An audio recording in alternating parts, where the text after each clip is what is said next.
What up guys, welcome to your 133rd Android tutorial for the new Boston, where we're just going to work with this touch event that we're getting from our overlay class. And one of the questions that you guys might be asking is, hey, can I just do something like map.setOnClickListener and then create a click method or set a touch method?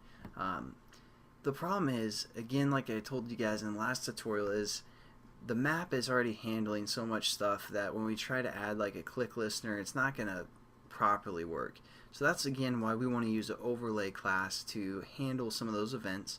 And I just pulled up briefly kind of the overlay Java doc that kind of tells you the methods that we can use.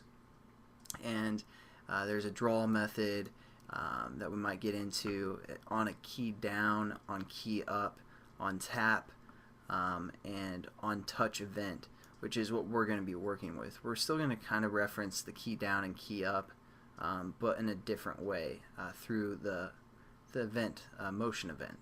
So that's kind of what methods the overlay class has for now. There's a few different types of overlays which we'll get into, but again, we have this onTouch method or onTouch event method, and what we're going to do is we're going to set up some variables, and they're both going to be long. So we're going to say long starting point, or just start, and we're going to set this, actually let's set this up at the top. Yeah, it looks like I already did. So just create two new variables, start and stop, and what that's going to do is when we press down on our map, which is actually our overlay that we're pressing down, it's going to create a starting point. We're going to get kind of the time when we hit the down button and when we release, and that's going to be our stop, and then we're going to minus those. I'll just get into it. I don't want to, sometimes that gets confusing when I'm trying to explain things before we actually do them. So let's just get into it. So again, what we want in this what this touch event method is going to give us is the motion event and the map view. So let's reference the motion event when we say the motion is pressed down. So we're just going to say if, and then our event we called e.getAction is equal to the motion event dot action down. And again, this will be when we're pressing down on our overlay.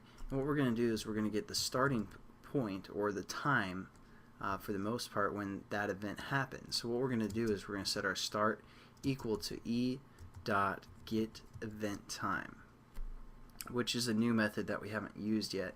That's probably the sole key point of this tutorial, is just getting the event time when an event happens. So that's pretty that's a pretty good method even for like games and stuff like that. If you want to judge the velocity of how fast someone moves from one point to the next, you can do it this way. But again, we're going to set up another if statement when they release. So we're going to say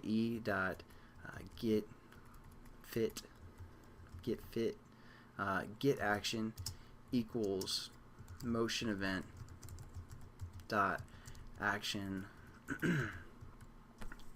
action up. Alright, right there. So now when we release, we're going to set up our ending point. So we're just going to say stop is equal to, again, our event when this event happens, action up happens, dot get event time. And lastly, all we're going to do is subtract this time from this time, and if it's greater than like a second and a half, then we're gonna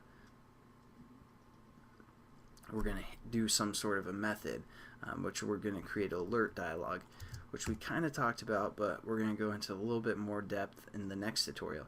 But so what we're going to say is stop minus start, as long as that's greater than 1.5 seconds. Again, it's in milliseconds here, so this is 1.5 seconds. We're going to perform an action. Well, I'm not even going to leave a comment because it's getting late and it doesn't really matter. But here's, again, this is all we're doing for this tutorial. Is we have our event, which is an overlay type because we extended overlay, and we get the motion event, and we're going to get when they press down and when they press up, and if that total time is greater than 1.5 seconds, we're going to do something here.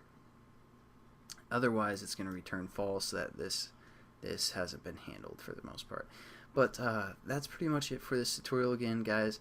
I'll catch you in the next one where we're going to get into alert dialog a little bit more in depth than we have. Because the last time I used it, I thought I explained it earlier, but I don't think I did. So I'll catch you guys in that tutorial, and have a good one.